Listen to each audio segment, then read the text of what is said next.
Good morning, everyone. Wow, what a panel. I'm very, very happy to have you on stage today.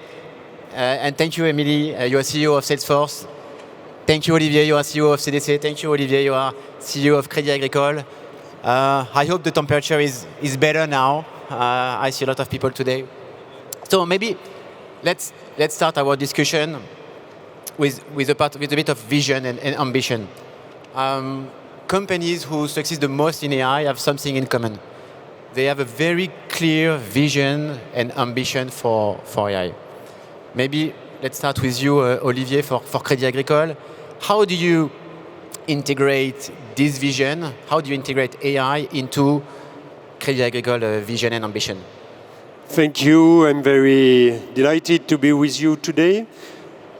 Crédit Agricole, as you know, is one of the biggest banks in Europe, serving over 54 million clients.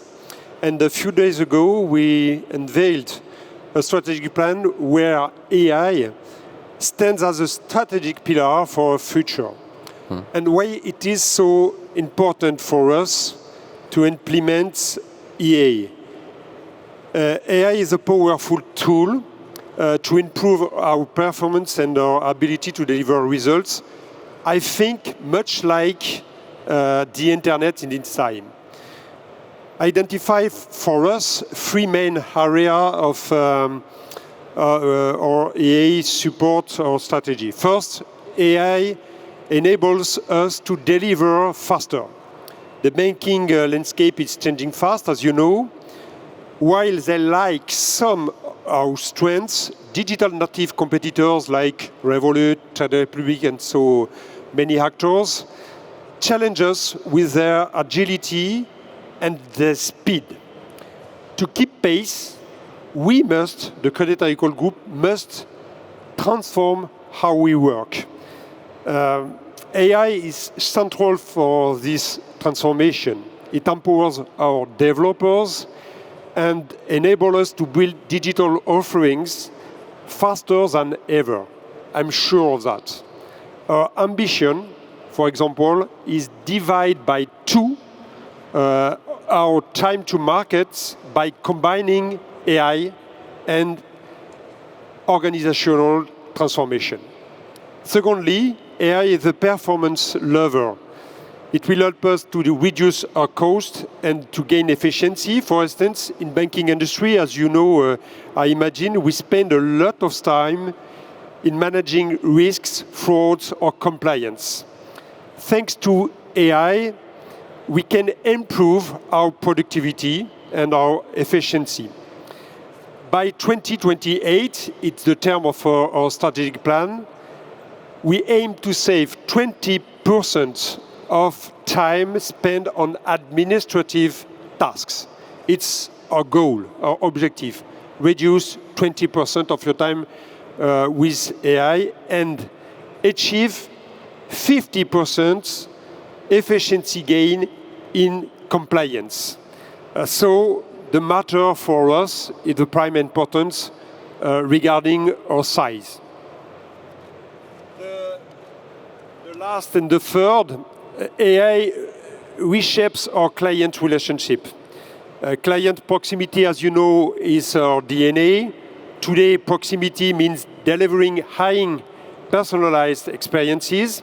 That's why we want and we are using AI to enhance our human advisors' capabilities, ensuring we meet the right need at the right moment. And AI for us, it's a fantastic tool to achieve that.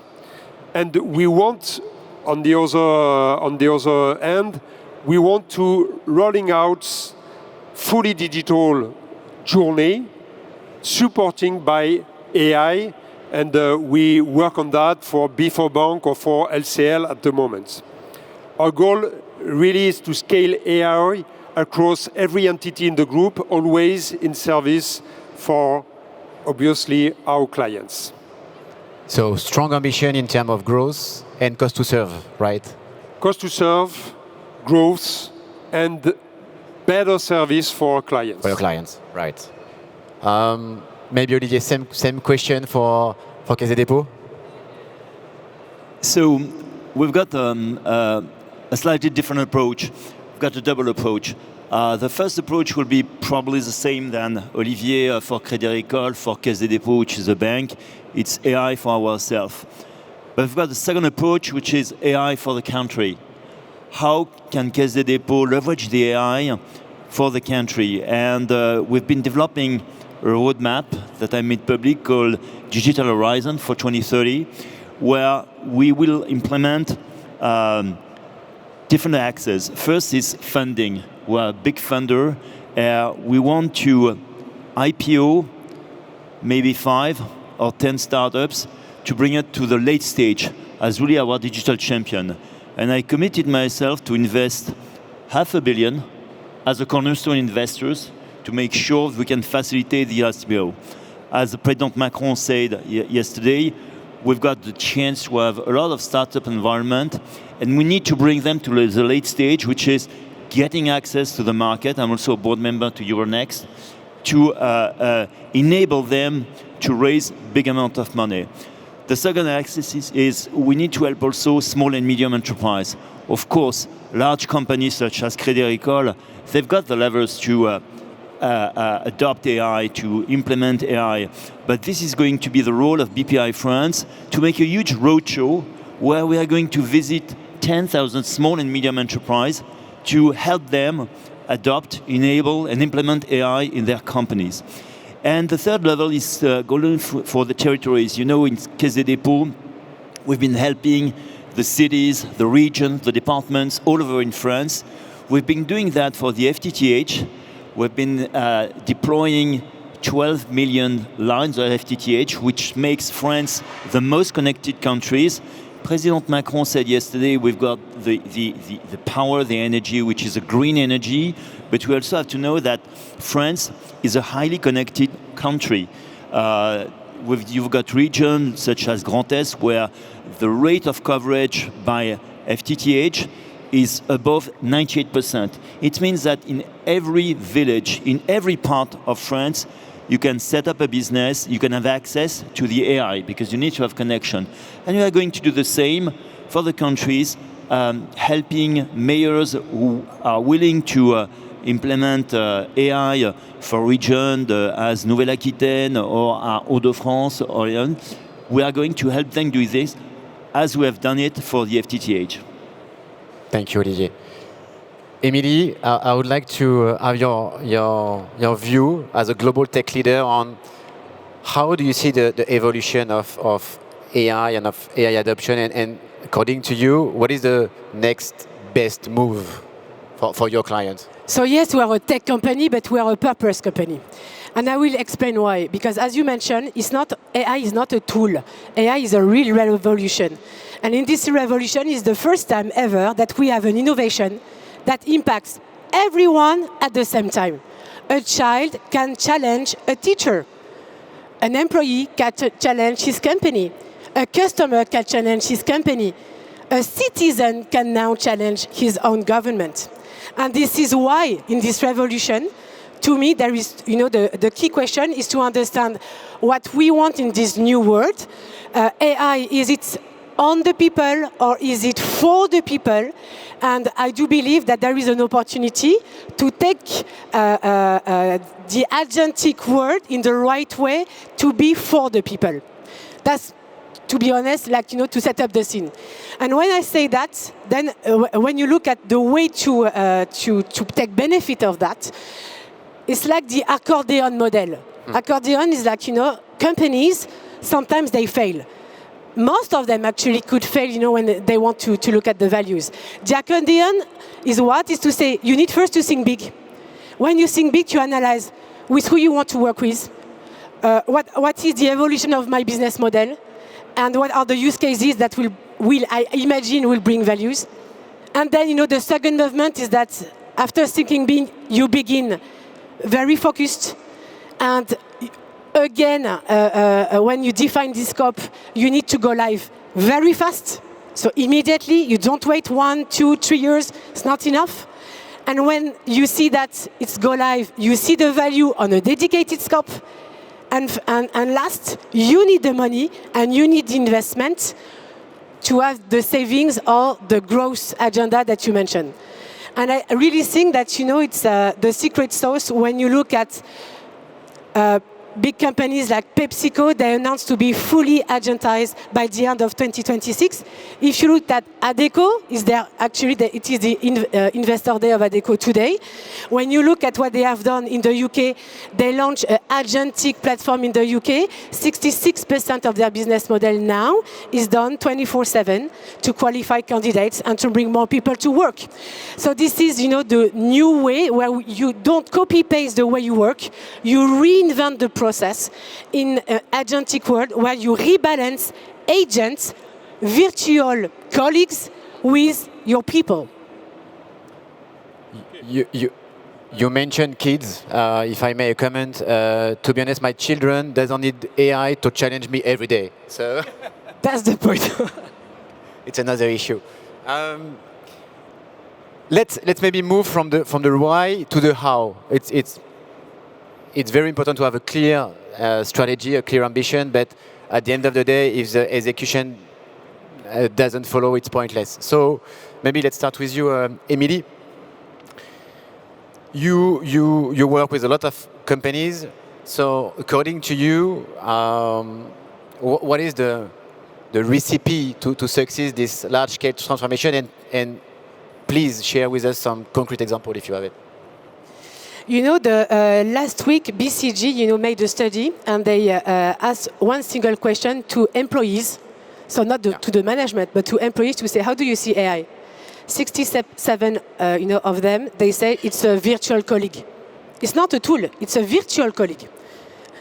And what does it mean? It means that actually, in the way to implement, you need to define, when you speak about agentic enterprise, what is an agent?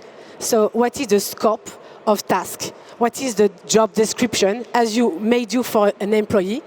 You onboard, you check the accuracy, you check the data behind to secure the fact that it will perform in the right way. And then you reinvent, you redesign the way it will work with the humans. And so you really define this equation between virtual agents and humans as a colleague. And so to give you concrete examples, so I was sharing, Adecco, but let's speak, for instance, on telco with Bouygues Telecom. Bouygues Telecom is only in France. They have launched, agentic journey today. It's live. They have 6,000 people augmented by AI with their own agents. And in terms of results, because I like, to check, you have actually a double result. First, in terms of adoption, because the employees, they were augmented really fast about, the way to use their virtual colleague. Second is that they raise the customer index, satisfaction index. So they are at 4.5 on 5, which is quite high for them. And the last point is that they managed to automate 25% of the cases on the customer care. 25%. The go live was in last September. And when you look at the results, it could be massive. But you don't do it, again, on the people. You do it for the people, with them. And you check really how the agent behaves with the colleagues. And you always keep the control. And there is maybe also one key element I want to share, because when we speak about AI, of course you have the opportunity, but you have also the threat. In France, every single 11 seconds, you have a cyber attack. It's real. Which means that you don't go as a sorcerer apprentice to say, okay, I launch a POC, I choose, technology A and B and C, and you go, in a disorder. You need to be very precise. You need to also, that's why I was saying, you need to think big, but you need to select also the right platform to stay secured. Because the biggest threat is dark AI. The biggest threat is phishing. The biggest threat for a company is to have, yes, and of course you are a bank, And to avoid that, it means that by design, cybersecurity should be also in the key criteria of choice. I think this is very important for you in the bank. So let's switch from a bank perspective. Let's start with you, Olivier, for Caisse des Dépôts. What is your top priority in terms of execution? And according to you, what is the point of attention you have to take care of to make sure that you succeed this large-scale transformation? Well, top priority for me and for Caisse des Dépôts is to provide an environment of sovereignty. When you're talking about AI, you're talking about data. Yeah, sure. And the question when you are operating in a public environment is, are my data safe? We're talking about health data.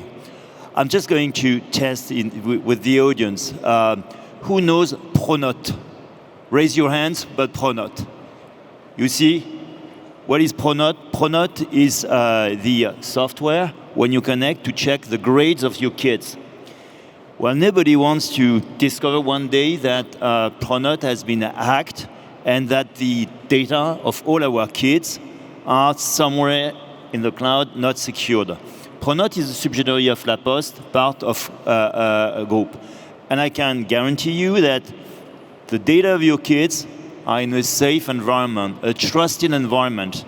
And what we want to do is to provide this trusted environment for what AI is going to bring beyond Pronote in the health, in the insurance, in the education, all the sectors where these are really data that are important to you, and you want to know they are in safe hands. And that has been always the role, finally, of Groupe Caisse des Dépôts, who is a trusted partner. The trust is at the heart of Caisse des Dépôts, either for the savings, for the livret A. It has been, the rule for over 200 years. Older than this building, that was the consignation, the containment. And we think that if you consider that the future is about data as important as money, you want your data to be in a safe environment. This is why we are going to provide a lot of solutions, including cloud with NotSpot, including AI, to make sure that your data are in a trusted environment. And if I may add, Sure. because it's a key point, it's also about data security and also values. So everyone should be able to choose which LLM or which small actually models also, to operate. And so it's the values of the democracy that we want also to have in Europe. Right. Olivier, maybe your top priorities? Now, for our operational priorities, obviously we are committed, as you understood, that we want to enable our staff with AI capacities. That's why we will provide them training for all of our 160,000 people to give access to AI assistance. And we are also launching two key initiatives for us. The first is to create a group-wide data marketplace, totally private and secured, because for us security is very important, as you highlight. Cross-business unit? Cross-business unit. And it's with the capacity to share data between all the entities. And we are decentralized model in Crédit Agricole with many entities, many business lines, and it's very important to break down the current silos and to give access them all the access data. It's a very key point for us, and it's very difficult to do that. In fact, it's very difficult. The second is to create an AI factory. We will provide AI assets and tools to all the entities, because I want to create the AI tools and so on in the business entities and not at the group level, because it doesn't work. And but the main task for the AI factories is to collect the initiative of all the business entities in order to multiply and to accelerate and to give the initiative to spread the best them to all the entities. That said, the development of AI in our organization requires our attention, because it's very key for us.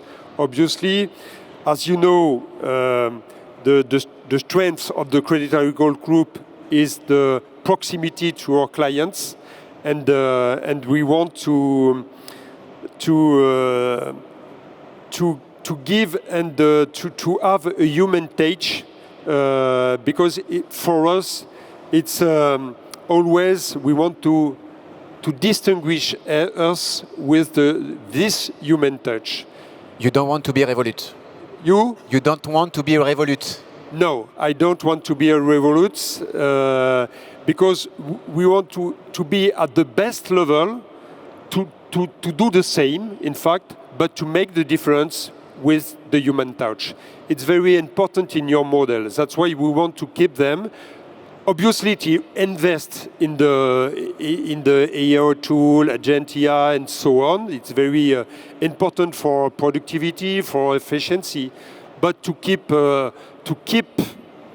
human touch. That for us it's the difference.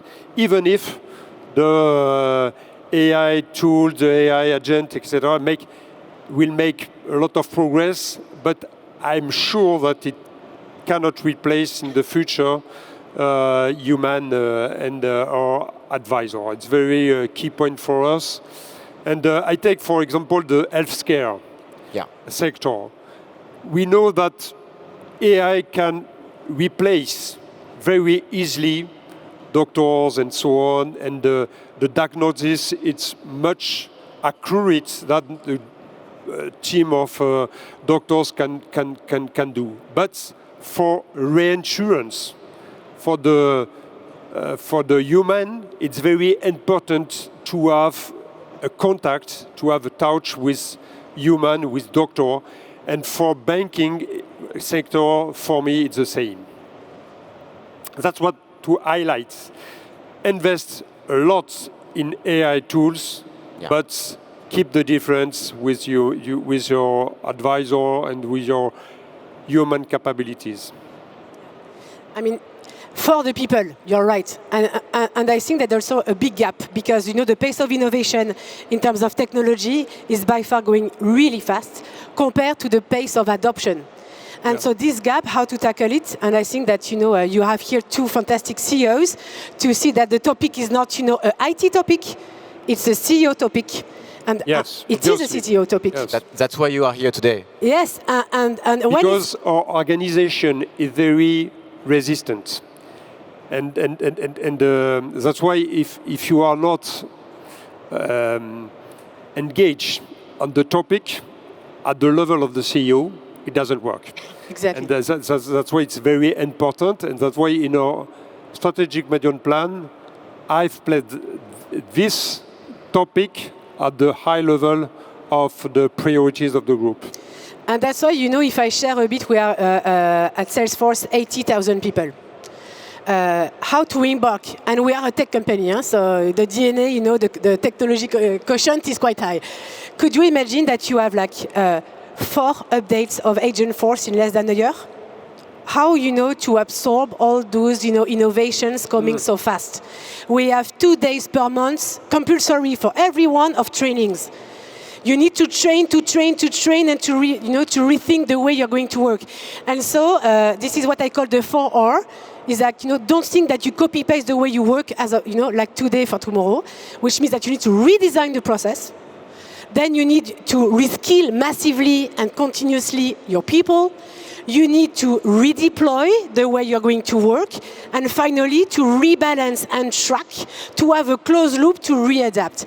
This is where it's not IT, it's business, and actually at the end it's people. Yeah.